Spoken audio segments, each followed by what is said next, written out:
Hey folks, this is Abel James, and thanks so much for joining us on the Fat Burning Man Show, where we talk about real food and real results.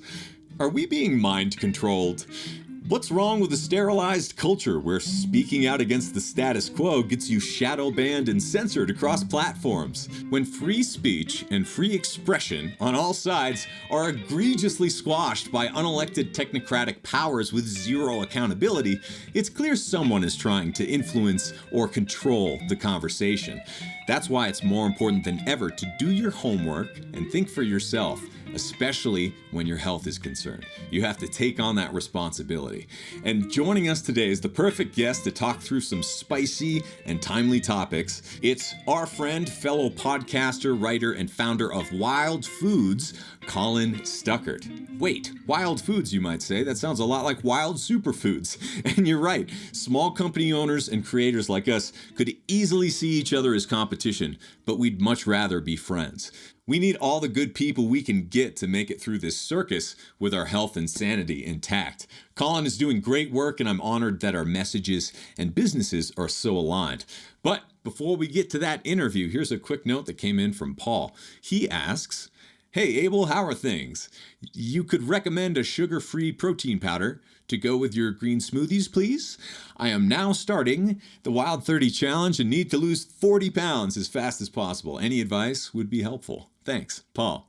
Hey, Paul, thanks for writing in to ask about this. And very, very rarely do people ask how I'm doing. How are things? Things are good, man. Thank you so much for checking on me. But a sugar-free protein powder, there are more and more options out there. One thing I would encourage you to do is stay away, as you're doing, from the sugar-laden protein powders. It's really easy to make a powder taste much, much better than it otherwise would if you just pump it full of all sorts of different sweeteners, and there are lots of different names for them, so make sure that you get familiar with the different names and forms of sugar, and you look at the amount of sugar on the nutrition facts to be sure that you're getting one that's low in sugar. But an easy option there is just to go for unflavored, unadulterated, grass-fed, pasture-raised. Collagen is a great source of protein, but if you're looking for something that is absolutely delicious, we're really proud of collagen cocoa over at Wild Superfoods. You can go to wildsuperfoods.com and find collagen cocoa there. We're working on some recipes. We've got Jell-O.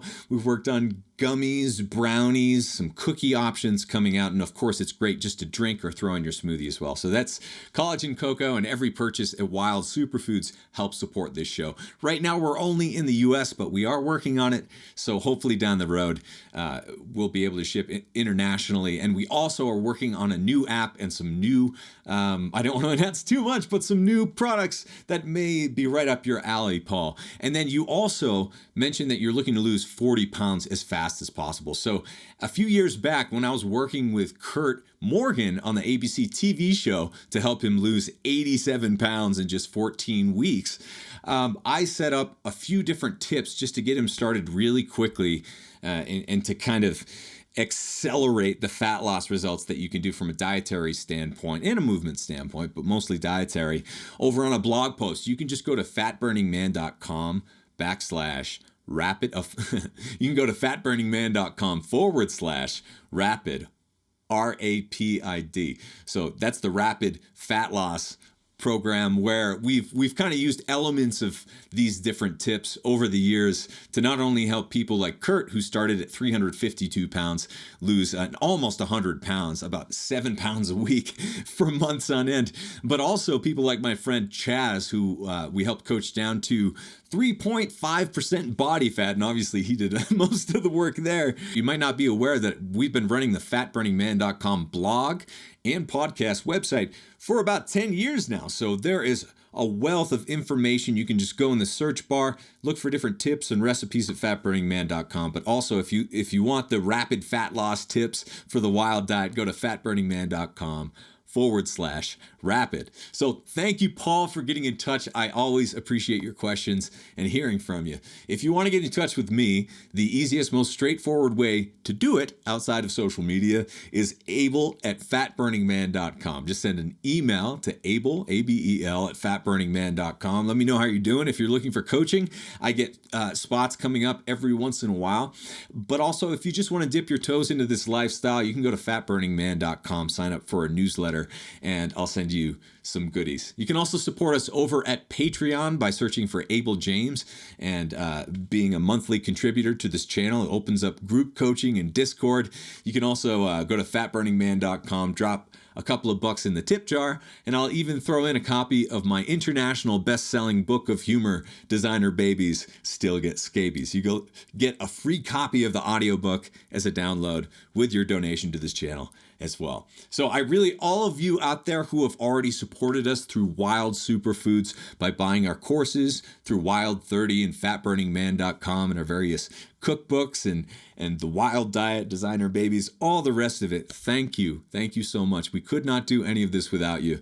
And we are so thankful and grateful to be able to make this our job, our career, our purpose in life, and dedicate so much of our time to helping other people heal themselves. So we couldn't do it without you. Thank you so much for all the support.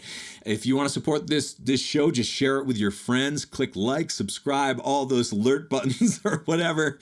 We really appreciate it. All right, on to the show with Colin Stuckert, where we're chatting about the dangers of sterilizing culture and what we can learn from looking to nomadic hunter-gatherer cultures, strategies for improving your mood that cost no money, how to navigate difficult situations by joining together as a community, how to counteract fragility through lifestyle, benefits of taking the path of most resistance, and tons more. This is a spicy one. I hope you like it. Let's go hang out with Colin. Welcome back, folks. Joining me on the show today is Colin Stuckert, writer, podcaster, and founder of Wild Foods.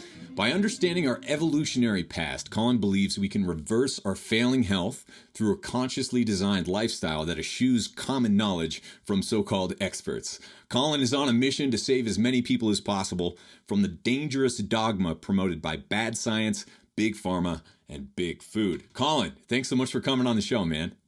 Thanks for having me. Big fan. Been following you for years.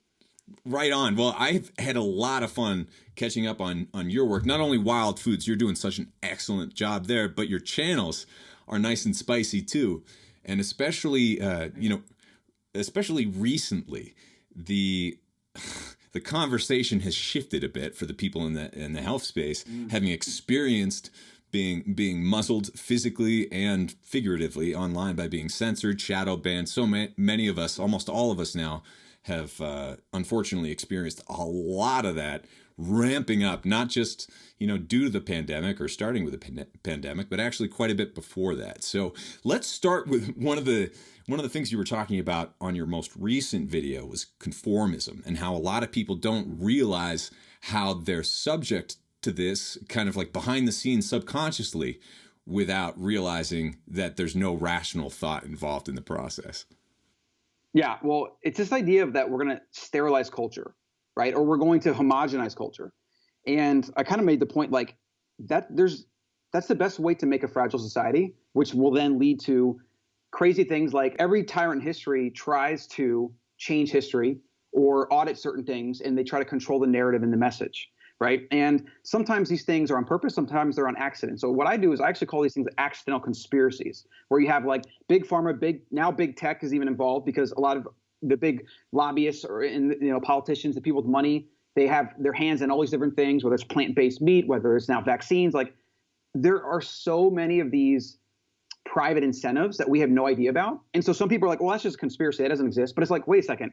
I can look at the investing profile of a couple of these high profile figures, and I can show you where they have quite literally billions of dollars invested in maintaining certain messages and narratives. Yes. So is that a conspiracy, or is it just kind of like I said, like accidental? It's not like they probably sought out to make this investment so they could control the world. I mean, some people would have you believe that. We're never going to know that, because we don't know what goes on in someone's head.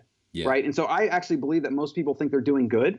So when they talk about plant-based and then climate change and they try to connect all these things, they don't go deep enough into the science, and they think they're doing the right thing. Yeah. So the message gets distorted, the narrative gets distorted, and then you have some blatant like censorship you talked about, and things where it's like, you don't talk about this person or that person now. Like on Fox News, we saw George Soros becoming a thing. You can't even talk about him. And like all these weird things that connect, that show you that we don't have all the information. Yeah. And I think people, like, if they went even an inch deep, it would blow their minds. And like, I get it. People don't have time. They got to pay bills. They got to worry about all these other things. And some of us maybe have more time to explore those options, but then we get called, conspiracy theorists, or we get censored or whatever. And I don't know. It's really scary. I have 2 sons now. And so for me, it's kind of like, do I just leave the country and mind my own business, or do I try to help and save as many people as possible and kind of wake as many people as possible up? Yeah. Well, and also it doesn't, at least from the people I've talked to in a number of different countries, it seems like this isn't something you can really outrun or run away from, at least not temporarily, not right now. Yeah. You know, and so a lot of people are kind of in that situation where it's like, I want to flee, but there's nowhere to go. It's like even the places that used to be safer, geez, Australia, a lot of people trying to go to New Zealand or whatever, all those billionaires, like, I don't know if I'd want to have a bunker over there, even if we could afford that. It's one of those things that it seems to me we have to either, take on head on, or at least acknowledge head on, and then maneuver around in our own way through our own communities, I hope, which is also complicated because we are literally being prevented from getting together as communities. Like, I believe we met briefly over the years, but we definitely would have hung out this year and probably last year if we'd been able to go to, and not just one event, but all these events, like some of my best friends, especially in the field, I'm sure you as well. You travel all around, you see them a few times a year, pretty much year in, year out. This is how we create real relationships with people, not on Facebook being manipulated, not looking at butt models on Instagram, and not going on Google and being lied to. It's by getting together in person, looking around, and especially when we disagree, being like, okay, what's the deal with that? Explain your point of view. And one of the things that's been really, and I'm sure you've seen it too, in our space, especially the alternative health community, paleo, ancestral health, all that, there have been a lot of things that have gone down, disagreements online, on social media, things taken out of context that have destroyed relationships, maybe permanently, hopefully not, that never, ever would have happened if we'd been sitting in person. Yep, in person, 100%. eating a meal together, not breaking bread, but eating organ meats or whatever. Right. And so we're being prevented from having real relationships. Our real relationships have been manipulated and destroyed, but people are still conforming and just kind of accepting that for some reason. Yeah, this is tribalism 101, and this is it's polarization, right? So our species, our ancestral past is based on strangers are dangerous. Right? Like if you didn't know if this human was a cannibal or wanted to take your women and children or whatever, you had to basically treat every stranger as a potential threat.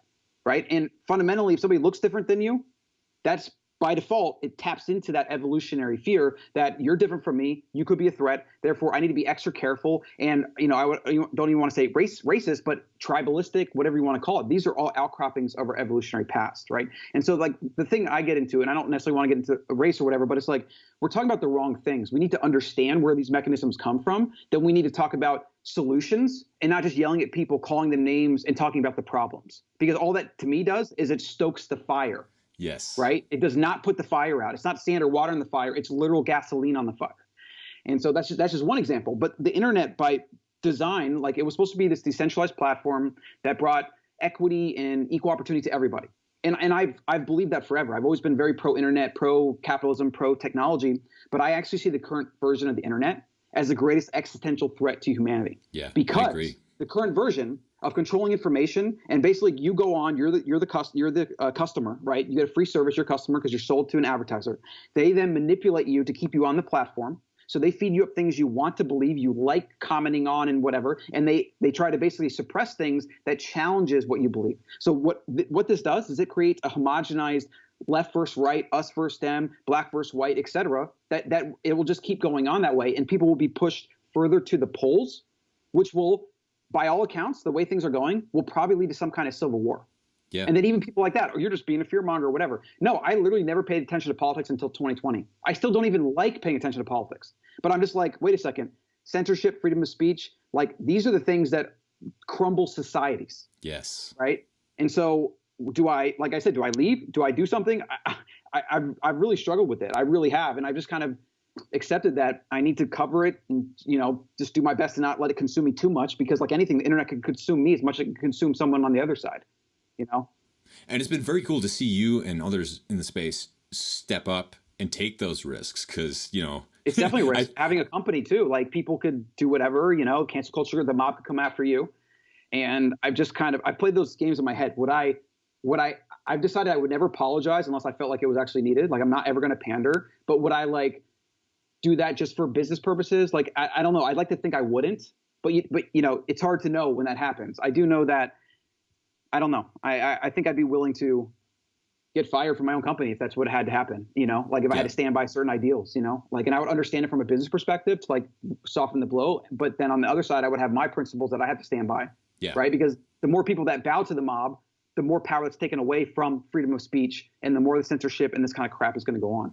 And the more we're all encouraged to self-censor, bite our tongues, and that is one of the, you can look in this at the science of this. That is one of the worst possible things for our long-term health.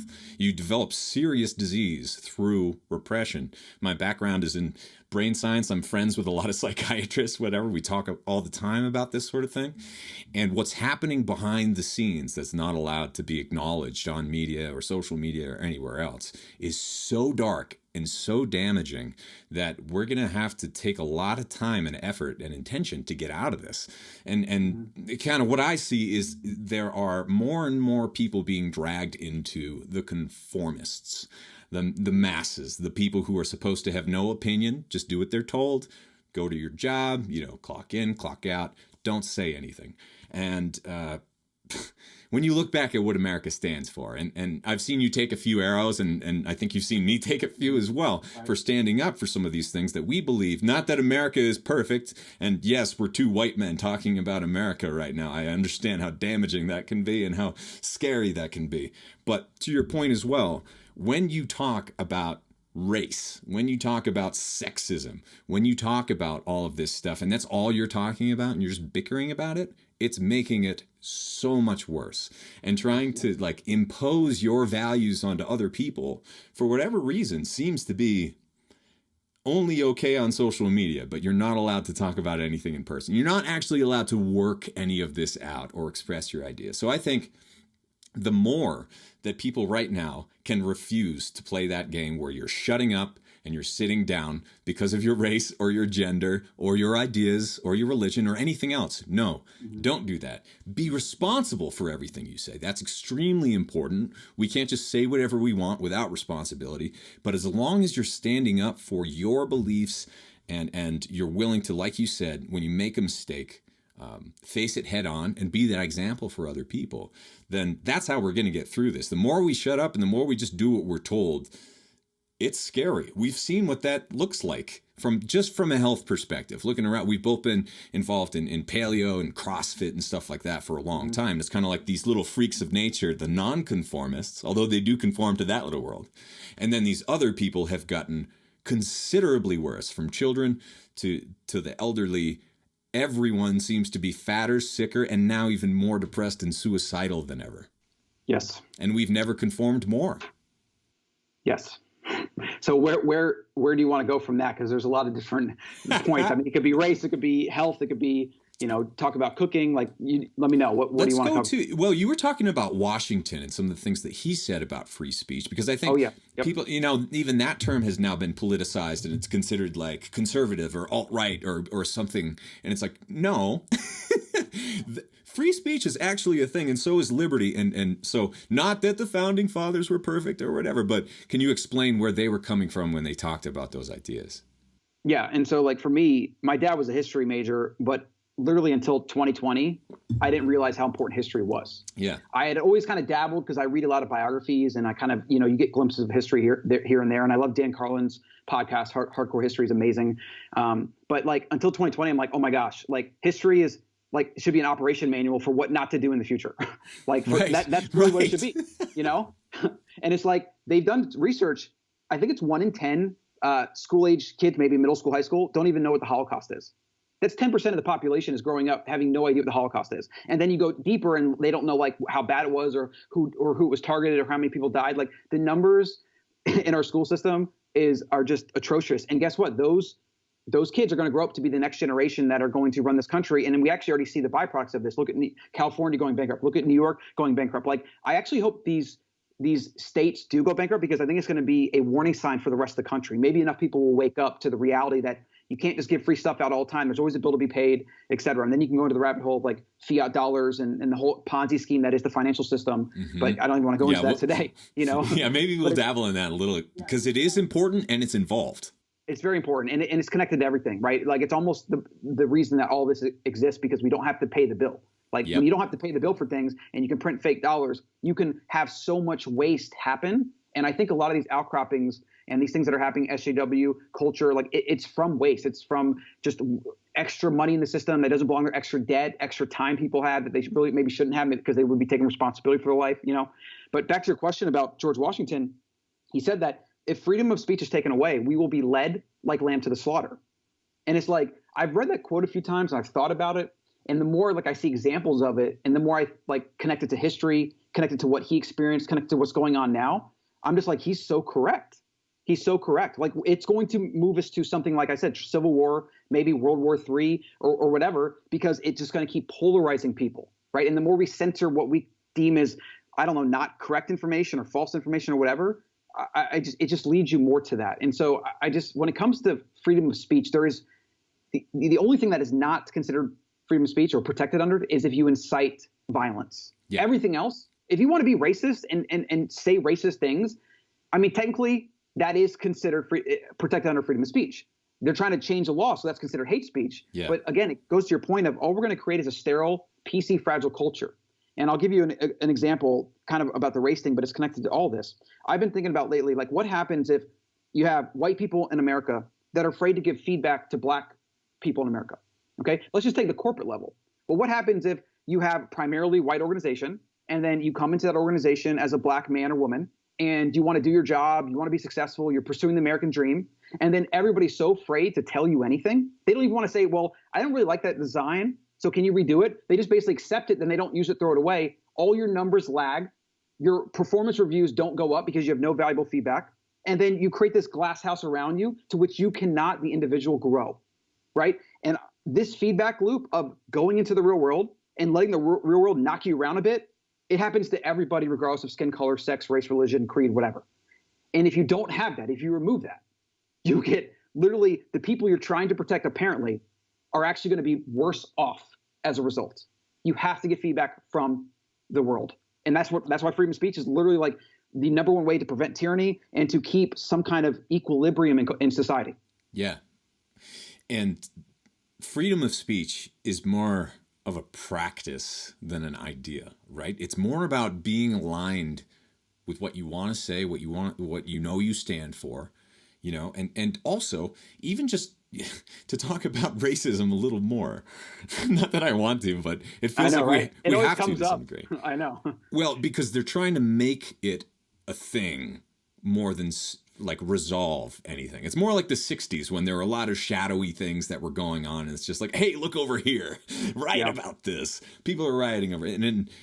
But kind of like with coddling children, if you don't expose, like you were saying, kids and people to that full range of experience and the diversity of not just skin color, but opinion and experience, that's what we're really looking for, right? Like the more you talk about race, the more you try to get people who look a certain way based on their skin color into a college or into an organization or into a community, the more based around race all of that becomes. And if people are afraid to ever say anything to someone who has a different skin color because they might get fired or they might go to jail because it's hate speech, then that, to your point, is the breeding ground for racism.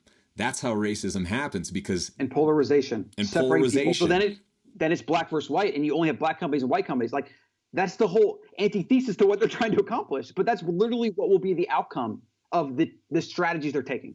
Yeah. And it's not a new mechanism. It's not a new strategy. And when I know you've gotten deeper into some of the stuff that's been going on in history for a long time around propaganda, around trying to make something totalitarian. And there's nothing better than pitting people against each other, getting them to fight amongst themselves, and feeding them misinformation on both sides. And no one can debate that this is exactly what's going on. Not just from Facebook, not just from Instagram, not just from Twitter, not just from Google, but from the entire ecosystem of the internet. And it seems like anytime there's any viable alternative, they try to squash it as quickly as they try to squash us. Yeah. Well, if you look at Twitter or Facebook, or example, any of these, like, what incentive do they have to let something like Parler, which is more of a freedom of speech platform. Yeah. Like imagine if you're trying to promote Parler on Twitter.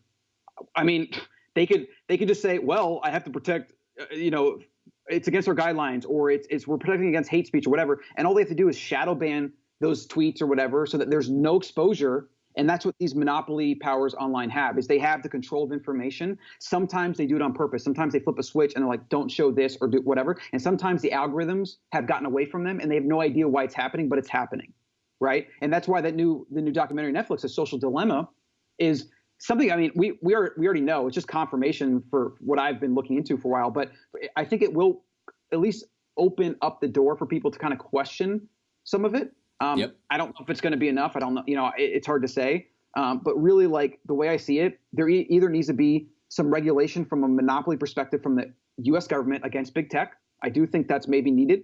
Or we have to just hope these companies break down and they're replaced with something new that's completely decentralized. Like, I just don't know what the option is. Like, because profit motive plus censorship plus lobbying plus investors, like all these agendas that come together, there's no way the current version of the internet can just like self-regulate itself and not lead to these really bad outcomes. That is quite literally shaping our country. Look at politics, how divisive it is. I don't know. It's pretty scary stuff when you look even a little bit into it. And also there's a big difference between what people post when they're just like on the toilet from their phone on social media and what they would get on a soapbox and say to a room full of real people. Oh, yes. Yeah, because you don't have physical violence at play, which is something I've also thought about. Now, I'm not condoning violence, but if you think about the hunter-gatherer perspective, we were fiercely egalitarian, which means that humans, the evolutionary niche that we figured out in nature was to be as equal as possible.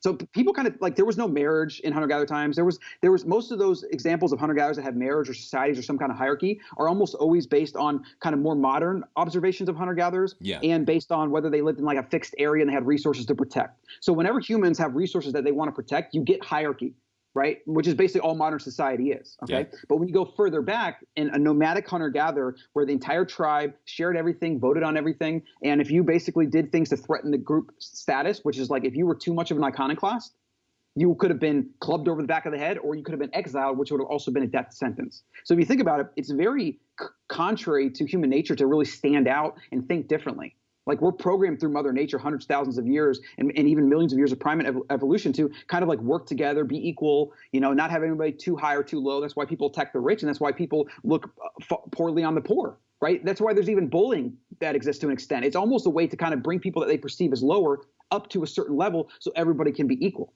right? Like it's connected to everything. That's why I love studying evolutionary psychology and biology, because like you can literally see all the dumb things that humans do on a daily basis is explained by looking at biology. But guess what? The SJWs want to cancel biology, basically. They want to change it to basically fit their narrative because these are inconvenient truths. Right. And we're seeing a lot of that where people are just parading around, standing for ideas without understanding what's kind of behind these ideas, which is really interesting to watch, but not so different from like when I tried going vegan because I thought it was great for the environment and great for animals and all the rest of it. There are a lot of people who have their best intentions manipulated and kind of taken away from them. So then you're just going down this path, parading these ideas without totally understanding that you're following the narrative and you're reinforcing it instead of actually helping the situation.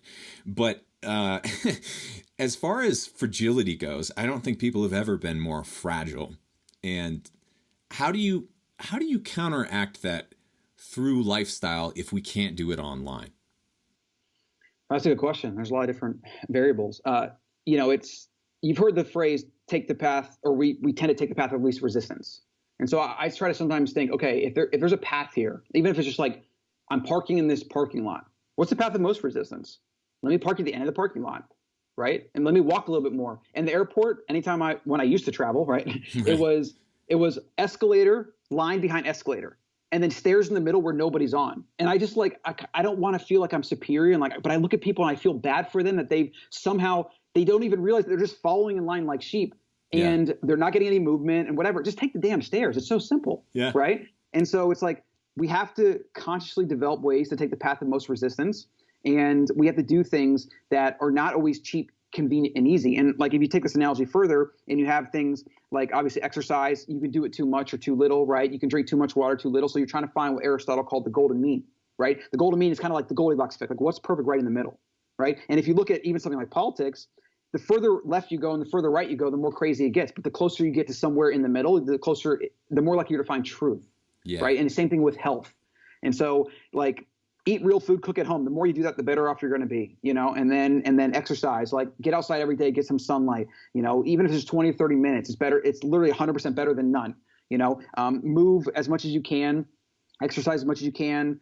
I've been taking walks lately where I listen to an audiobook. It's like my new favorite thing. I feel amazing afterwards. Obviously with the COVID stuff, vitamin D is essential. Only now are they starting to really talk about it, even though we've known this for forever. Yeah. And it's like, something as simple as creating that daily routine of like a daily walk, getting outside, getting some movement, it just has so many downstream effects where your mindset will work better, you'll sleep better, you'll be in a better mood. It's just one of those things that's like, it's free. And most of the stuff that I recommend people do is actually free. Like, get outside, get moving, spend time with your friends and family where you put your device away, and it's just literally simple as that. Like, so we just have to make a conscious effort to build a lifestyle based on these principles of health. I totally agree.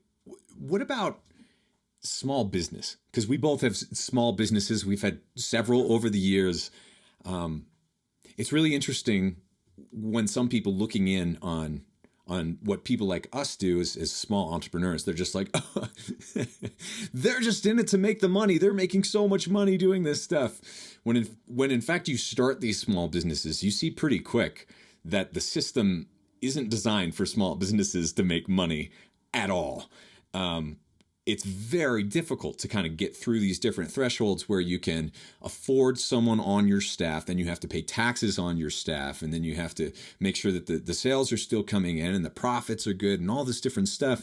And I heard you say in one of your recent videos where it's just like you're kind of left with scraps after paying this exorbitant amount of taxes, after just like being taxed more and more the more you try to build jobs for other people. So maybe you can just talk about that a little bit for the people who maybe first who don't know what small businesses are going through right now, and then we can talk about like maybe how to help some of these small businesses.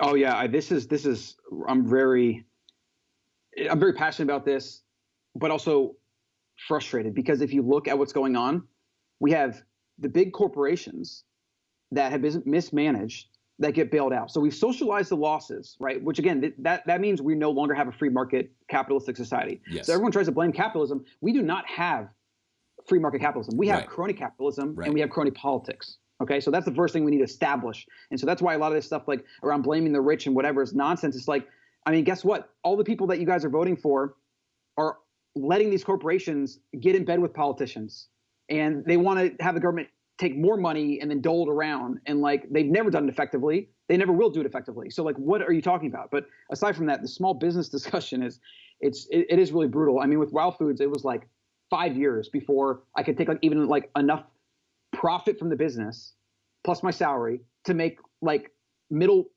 So I was middle class at that point, even though I potentially, we reached $1 million mark a couple years in the business, and I still was middle class myself, right? Because I had employees, I got to invest in new products, growth, inventory. If somebody sues me, I'm on the hook for it. I got to pay lawyers. Like, people have no idea.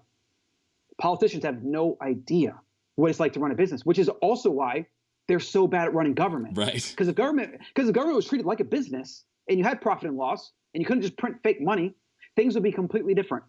Okay. So there was a tweet I saw today, the typical demonizing Jeff Bezos. Now, Amazon's done a lot of not so great things, but in general, it's been a positive for humanity, and it will continue to be, and it won't be perfect the whole way. But here's a couple things. So this is just a good example that explains a lot of the absurdity when people don't look deeper. So everyone talks about Amazon and Jeff Bezos not paying taxes, right? Because for a couple of years, they didn't pay federal income tax, right? Okay. Well, they have 200 to 300,000 employees. Do you know how the government gets most of its revenue?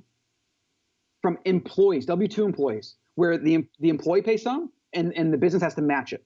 So we're talking about billions in tax revenue right there. So that's one thing. So when you say Amazon doesn't pay taxes, you're wrong. When you buy planes, automobiles, real estate, fulfillment centers, what do you pay on every single purchase that you use to invest into that economy? Sales tax, import tax, and things that I don't even remember. Like there's always some bill or regulation or state thing you have to pay for, or corporate tax, or like there's always some other thing that maybe not be called a tax, but it's an expense, and it brings money into the economy, and it flows to government and to people and all these different things, right? So we're talking potentially billions of dollars that Amazon has paid and does pay, even if they were to pay zero on the federal income tax. Because if you make $1 billion in profit and you plow $1 billion back into infrastructure, most of which is in the U.S. at this point, like they invest most of their money into the U.S., right? You're seeing that money going back into the economy, supporting thousands or hundreds of thousands of people and small businesses and small suppliers and all these different things. And you're seeing billions of dollars in tax revenue. Okay. So that's just an example of like, people say one thing, it becomes a narrative. Now everyone talks about how Jeff Bezos doesn't pay taxes, Amazon doesn't pay taxes. It's quite literally 100% wrong. It's not even like kind of right. They don't pay one tax, and they pay a bunch of other taxes. Yeah. Right. Yeah. And so that's just an example, really bad ideas. It's a little bit example of, you know, capitalism and how it works and how the tax system is set up. The tax system wants investment. It wants growth. And when you invest in things that grow the business, all that means is you're going to make more taxes later. That's the other thing. So if you invest billions of dollars for years, what happens when you start taking profit? You're making way more revenue and you're paying way more taxes. Yep. So if you actually amortize it over a 20-year span, you probably would see that Amazon has been paying $1 billion in tax or more for like 25 years, you know? And it's like, I see these people on Twitter and these journalists, these, you know, independent news sources, whatever, most of them left-leaning, not all of them, but a lot of them. And they're just like, Jeff Bezos, bring him down. Or AOC loves attacking the rich. Let's get a 50% tax or whatever. Yeah. And it's like, you guys have no idea how the system works. You also have no idea of the repercussions. If you were to tax the rich like that, they will leave the country. And then they will create Amazon in every other country in the world where the taxes aren't that way. And then America will crumble. And then all the things that you hold dear, like your iPhone and Twitter and all these basically public utilities at this point, they'll die. They'll just completely die. So that's a long answer to the question. And that's interesting too, because a lot of, you know, that's a perfect example of parading an idea around without having a full understanding of what you're even saying by that. So it's one of those things that's like kind of true if you mean it in that specific way. But that's the thing with language, and especially online, all these words have different meanings now, and all these people are kind of like getting different ideas about what they mean. But at the same time, you know, I worked with after college to pay off my loans, Fortune 500s and big government. And like, basically they're just kind of banks, but they take our money.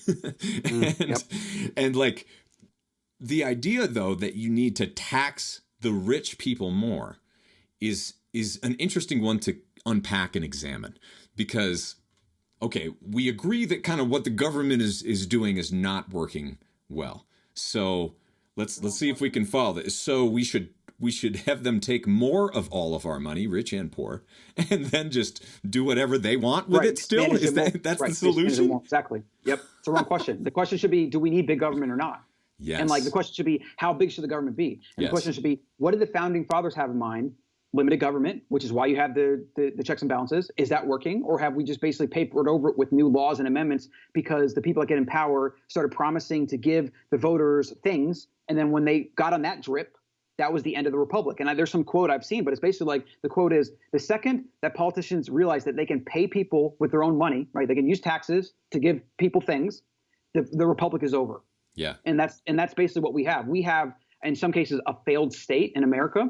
We haven't maybe necessarily seen the repercussions of it because things get kicked down the road. Like the dollars, the fiat, the 17 trillion in stimulus just in 2020. Like I've been buying gold and silver all year. I keep telling people, and I've always liked to buy gold and silver, but I never went to the extent where I'm like, okay, the stock market is irrational. This makes no sense. Things are inflating, even though there's 30% unemployment. I'm going to get out and just like play it safe for a while. And the fake dollars I keep printing, I mean, these things, again, they're accidental conspiracies. That's what I want people to understand. They're not like one evil henchman that woke up one day and is like, I'm going to control the world this way, right? You could maybe say that the banking families have been doing it for years because they've been funding both sides of conflict forever. Rothschilds, Rockefellers to an extent, you know, whatever. And those are rabbit holes you can go down. But there are incentives in place for people to maintain the way things are and to keep perpetuating debt, fake dollars, printing of money, and then using that for political means to exert power and maintain power, because power always wants more power. It needs an unending supply of power. And it never relinquishes power unless it absolutely has to. That's why I think the only reset that can happen in America is like some kind of political reset or maybe civil war. Like, I don't know what's going to happen, but I just don't necessarily want to be here when it does. And I feel really like it's the kids. For me, it's always the kids. They're going to be stuck.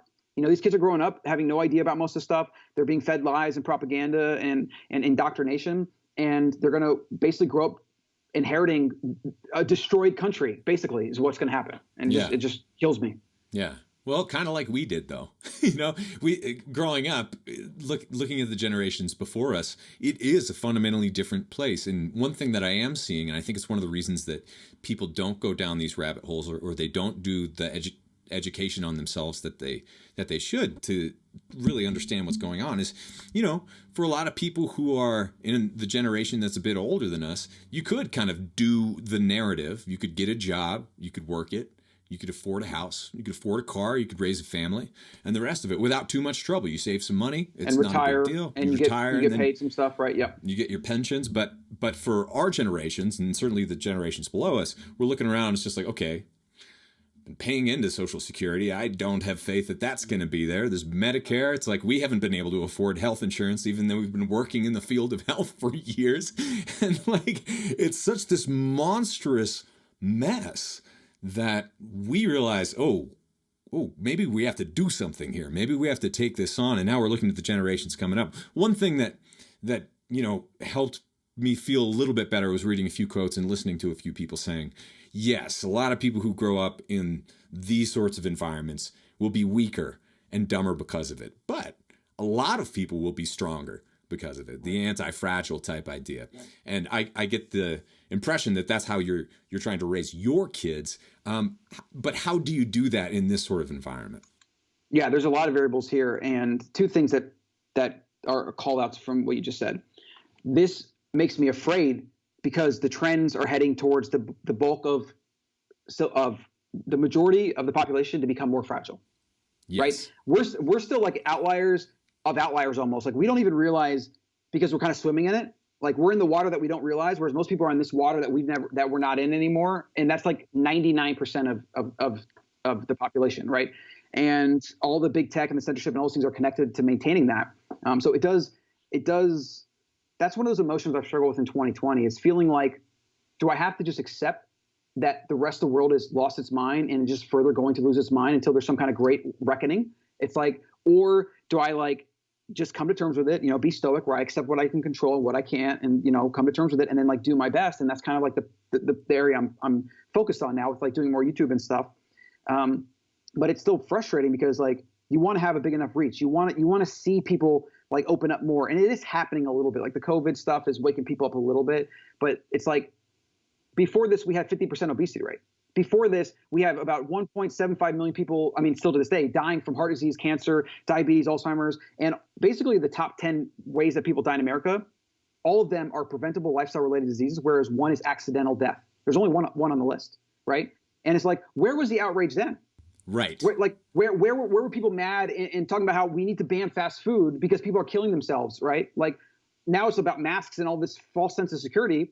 Where was that outrage placed on that, right? Yeah. It's like unbelievable how much hypocrisy is built into our society, and how much corporations and the politicians basically just perpetuate it, right? So basically, like, cell phone, kids, as long as possible, you know. And we don't know, because I mean, we have a 2-year-old and a newborn recently, actually, and like, so I don't know what that's going to look like. I don't, even when they're 10, 12, 14, 15, I don't even know if it's going to be cell phones. There's going to be some other way we're jacking into the matrix. Right into the matrix or whatever. So I don't know, but it's like going back to holistic, natural, you know, getting outside, eating real food. Like, my son, he loves fish roe, he loves liver, he loves awesome. Sardine pate. Like, wow. and he's had some like gluten-free sweet stuff here and there, but you'd think he would become like crazy addicted to it and just like want to eat it, but he'll take a few bites and he'll kind of like self-regulate.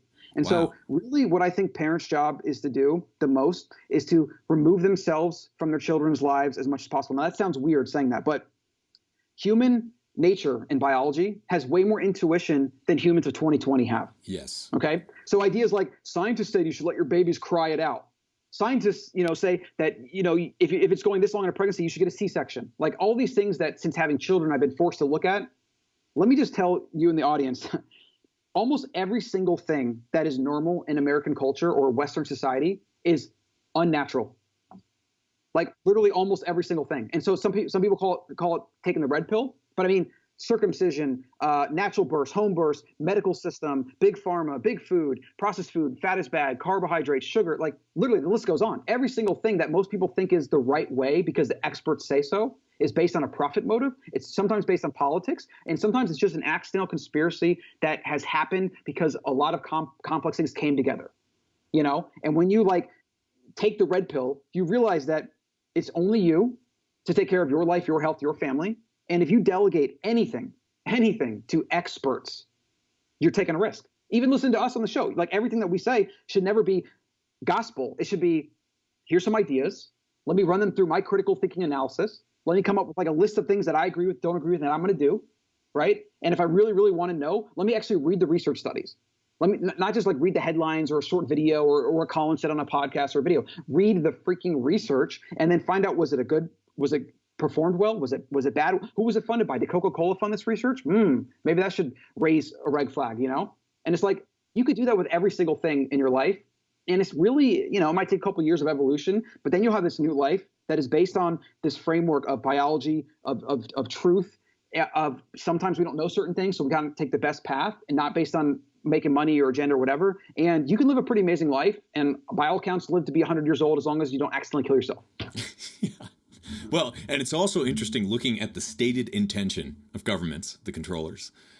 It almost always plays out to the opposite. The result is the opposite of their stated intention. And that's a dangerous place to be when there's that much money and power and control all over the place. And also when we're supposed to have these different political systems and different leaders in different countries that are all doing exactly the same thing without same playbook, without any question, without consulting the people they're ordering around. It's fascinating to watch. But, you know, the longer that it goes on and the more egregious it becomes, the more you kind of have to get over that hump. And I think a lot of the reason that people don't is because it hurts. It hurts a lot to realize that you are living in the upside down world, that you're raising kids in schools that are upside down. You know, working with the government, I worked with the Department of the Department of Education, the Library of Congress, and the Department of Energy, and a lot of these. The Department of Education has no interest in educating any children anywhere, is what I realized. And that's why I had to get out of there after working for years on really strong projects that could have gone somewhere. Instead, they were buried because, you know, the government just wanted to take more money and the people there wanted more power and stuff. It was very cliche. But I think the longer that people see this play out, you know, to some extent you could ignore it. And now you just can't. Like, the food pyramid was wrong. Yet we were all just gobbling margarine for all of our childhoods and all this, and even the trans fat and pretty much all the restaurant foods now and all the foods that are out there and fryer later oils.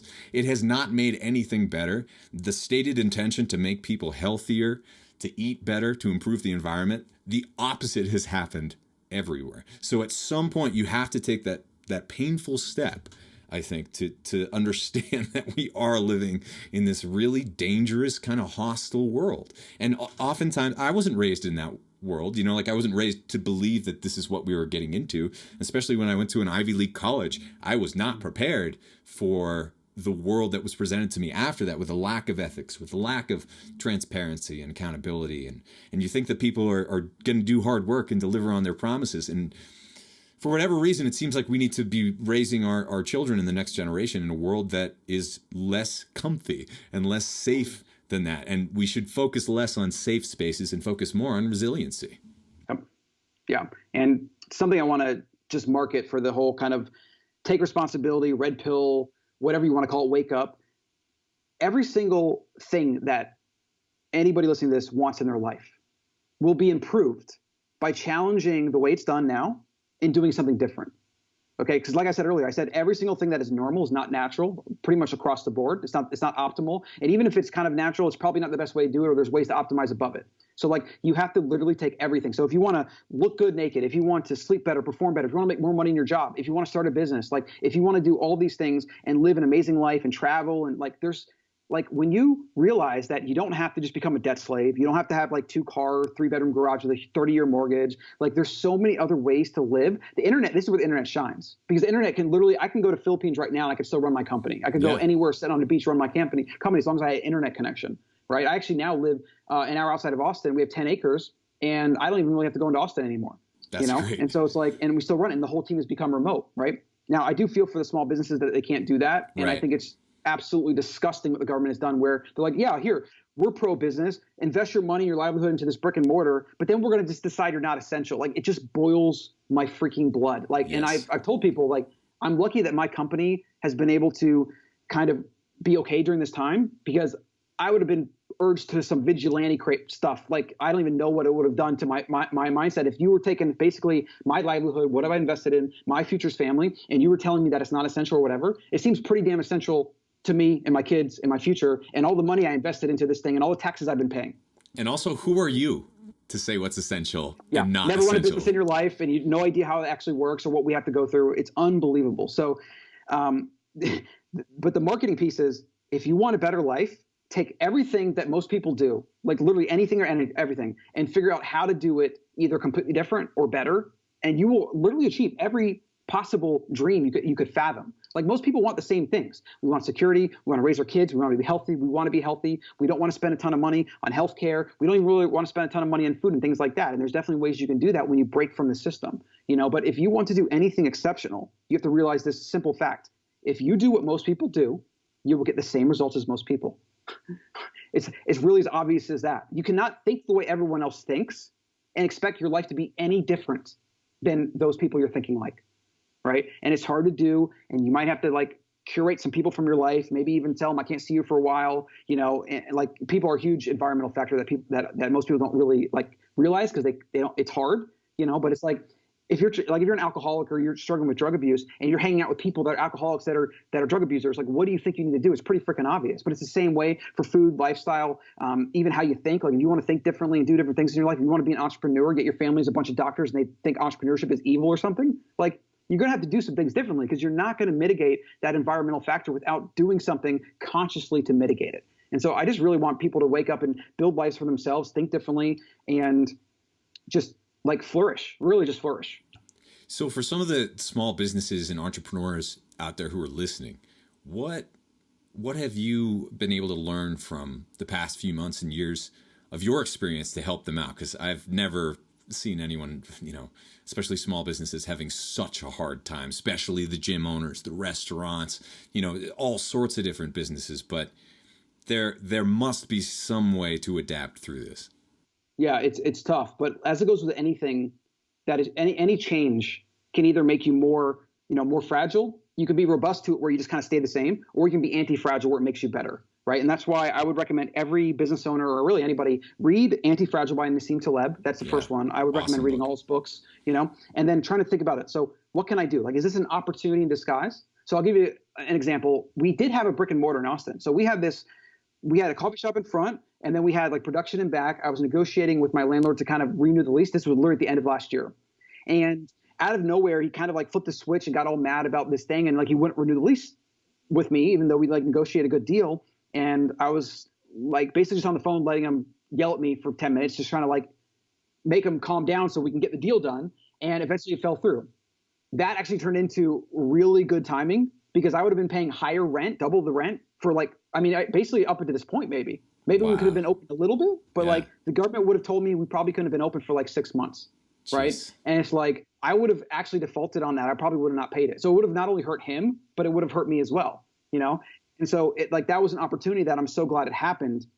So really, like, whatever your current obstacle is, like, as Ryan Holiday talks about, like the obstacles away, things like that. It's like that obstacle that's right in front of you. If you can figure out a way to turn it into an advantage, or to like get around it, or maybe ask a completely different question. Like, do I even need to do this thing or focus on the thing? Can I just like sidestep?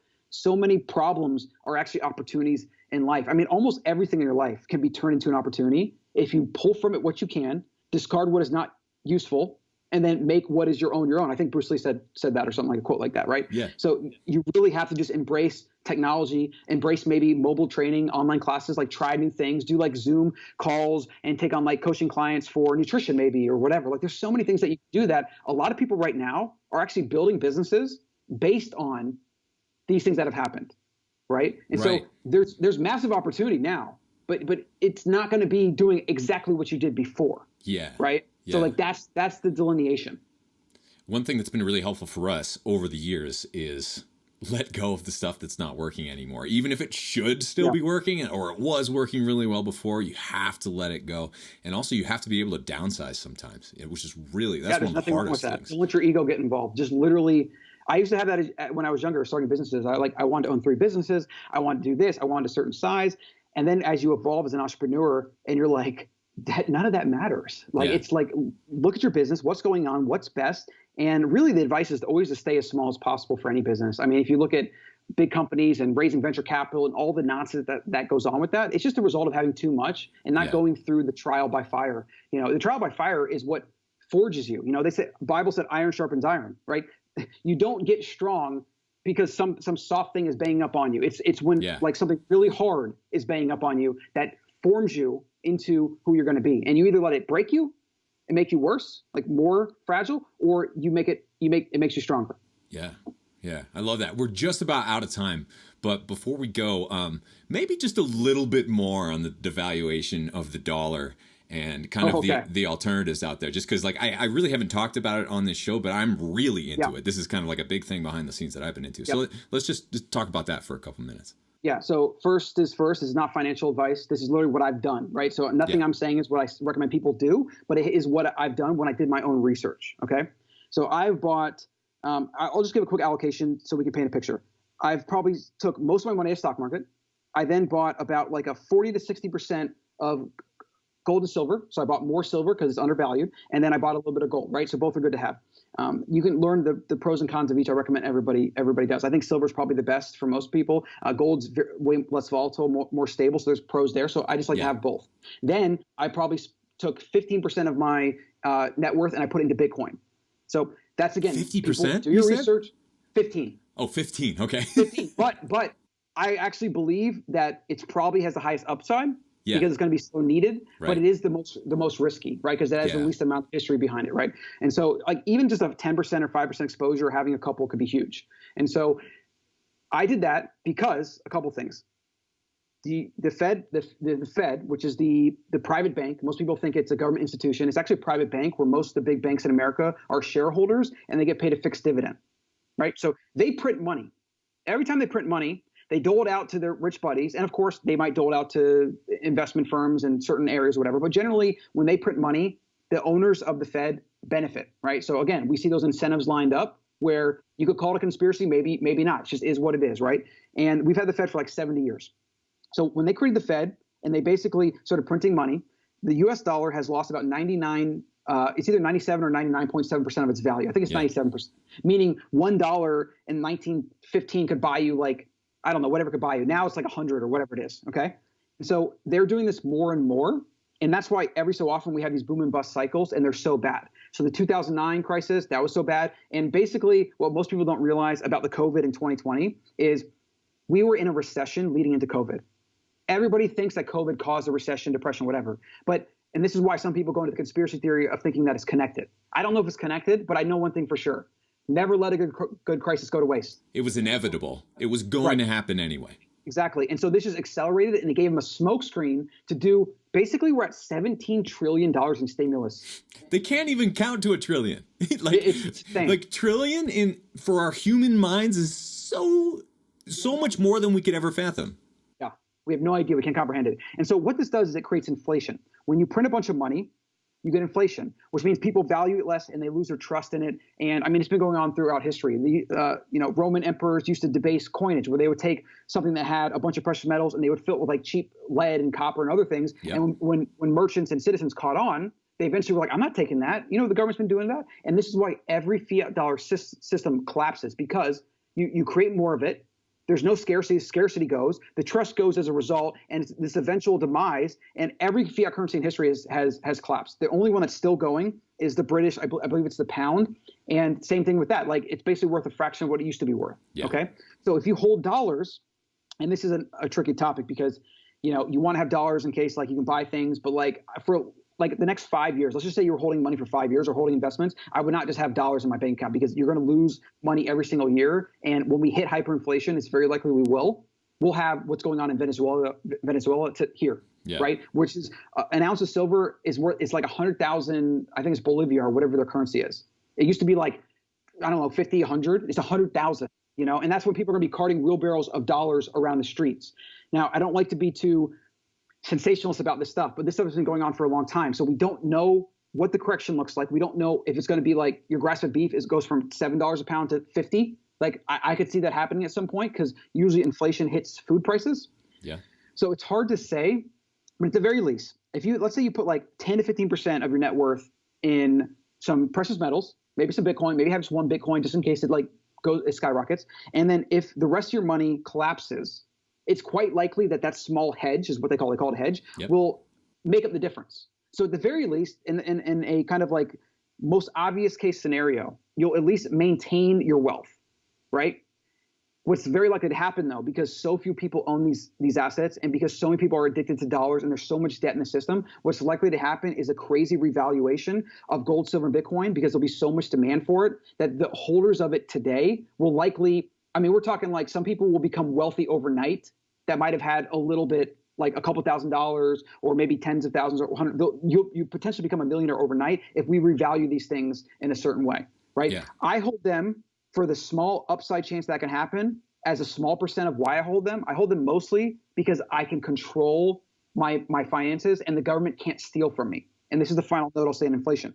Inflation is a tax on the American public. Every year, dollars are worth less. 2 to 3% is the average. This year, they think we're at 20%, meaning a year ago, if you had $100, you would have about $100 then of purchasing power. Today, it's basically 80 if we had 20% inflation, right? We don't really know what it is because, again, they don't really know a lot of things, right? They cover it up, too. They give us just fictitious, ridiculous numbers that are not.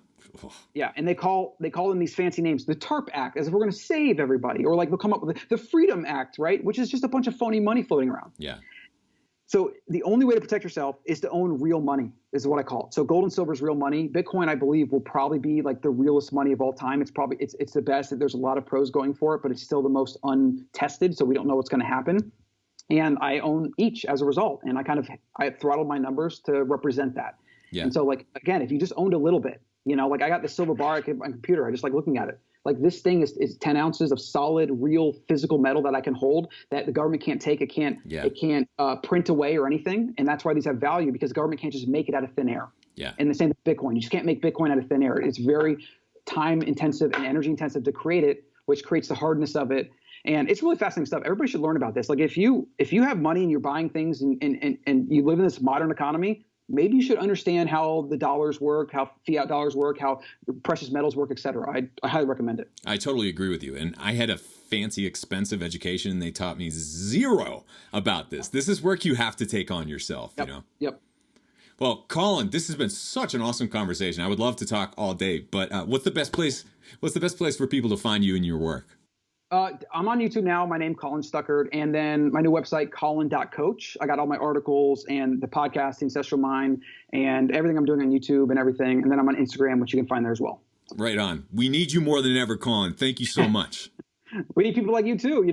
You're doing your service here, but we all gotta promote these ideas more in our own time. We all have our own temperaments. Like sometimes I seek out conflict a little bit more than others, and I totally get when people don't want to because there's days I don't feel good. Like there's days where this affects me negatively. And so as somebody that's conscious of my health, I got to make sure I don't get too sucked into it. Right. So like as much as I want to promote these ideas, I got to be conscious of where I'm going and how sucked in am I getting or whatever. And so I don't want these ideas to cause people stress. They should be kind of well, great. I'm glad I have this information. Now I can maybe learn a little bit about it and act on it. Even if it's like buying a little bit of gold or silver, like you've now done something for your life that the government can't control or take away from you, which I think is like a very empowering feeling. I get the impression that you get excited by ideas instead of fearful. And a lot of people are trained to be fearful of these new ideas, but maybe that fear that you're feeling is actually a bit of excitement. So if you can channel it into that, like us, like we could geek out about this stuff all day, that's one of the solutions to get yourself out of this. So anyway, Colin, thank you so much for coming on the show, man. Yeah, thank you very much. It was great. Hey folks, this is Abel James, creator of The Fat Burning Man Show and New York Times bestselling author. And I just wanted to make a quick video for you about Mega Omegas from Wild Superfoods, our family company. And this is a wild deep sea fish oil with a combination of other high quality fats. We've got omega 3, 6, 7, and 9 fatty acids. With as well, you've got a source of EPA and DHA. And so one of the ways that I like to take Mega Omegas, you take 2 capsules at a time. Sometimes I'll take 3 as the base, the fat to take with fat-soluble nutrients. As well, it's just a wonderful daily supplement for us, especially being out in Colorado and traveling a lot or being on the road. It's difficult to find a high-quality source of fresh and clean fish oil. So in case you're curious about what it sounds like or looks like, let's just open it up for you right now. We'll do an official unboxing. This, once again, is Mega Omegas from Wild Superfoods. And you can tell we're at elevation by the sound of this opening up here. So we have these soft gels, which you can see are on the larger side. So, you know, if you are trying to give this to a small child, I wouldn't recommend it. These are too big. If you have trouble with pills that are this size, you can see them in my hand, then Mega Omegas might not be the right one for you. But for us, even my wife, she's quite a bit smaller than me. We've been taking these, no problem to swallow 1 or 2 at a time. I even swallow sometimes 4 at a time. And these have been a really reliable source for us of these high quality fats, especially the deep sea fish oil when we're on the road. We're often landlocked, and getting seafood that's not quite fresh is not an enjoyable experience. One other quick thing about Mega Omegas compared to other fish oils out there is that many fish oils give you fish burps, or they taste fishy, or they smell fishy, and that's something that we've really made sure doesn't happen with Mega Omegas. So, once you've had fish burps, you don't want to go back to that lifestyle. And we're thankfully, that's in the rearview mirror once you embrace the Wild Superfoods way with Mega Omegas. So once again, this is Abel. Thank you so much for your consideration and for checking this out. Wild Superfoods, you can always find it at wildsuperfoods.com. And this is Mega Omegas. Thanks again. We'll be in touch. Hey, it's Abel one last time, and I just want to say thank you for listening to this episode of Fat Burning Man. Before you go, please smash that like button, hit subscribe, or even leave us a quick review. It helps so much more than you even realize. And if you can think of someone else who you care about, friend, family member, anyone else who might appreciate this free show, then please take a quick second just to share it with them. Word of mouth is really the way that we've grown this show over the years. We have more than, at this point, 4 awards in independent media, 50 million downloads. We couldn't do any of this without you, so we really appreciate it. If you'd like to get in touch with me, then please follow me under Abel James or Fat Burning Man on your social media platform of choice, and I'll do my best to get right back to you. Now, if you want to keep this show coming to you, you can do something really quickly here. My wife Allison and I, along with a very small team, depend on listeners like you to make this show happen week after week. To join our next challenge, coaching group, or get in touch with me one-on-one, visit fatburningman.com. We also make group coaching free with your subscribe and save orders from our family company, Wild Superfoods, which you can find at wildsuperfoods.com. And if you'd like, you can throw a few bucks into the tip jar as a one-time donation or become a contributing member of our group on Patreon. Just look up Abel James on Patreon, and you can join in the fun for as little as a few bucks and get my international best-selling book and audiobook as a special thanks. You can also find that page at fatburningman.com/tipjar. Now, a quick disclaimer for all those legal eagles out there. The Fat Burning Man Show provides general information and discussions about health and related subjects. The information provided in this show or in any related materials are not intended and should not be construed as medical advice, nor is the information a substitute for professional medical expertise, diagnosis, or treatment. The opinions and views expressed on this show have no relation to those of any academic, hospital, health practice, or other institution, including corporate overlords. We don't have any of those. If you or any other person has a medical concern, I wholeheartedly encourage you to consult with your healthcare provider. Whew, okay. Don't forget to join our newsletter over at fatburningman.com. When you sign up for our email, I'll even send you a wild quick start guide along with a few of our ridiculously tasty recipes, even Allison's famous chocolate nut cookies, as a special thanks for signing up. This is Abel James signing off. Thank you so much for listening and have a great week.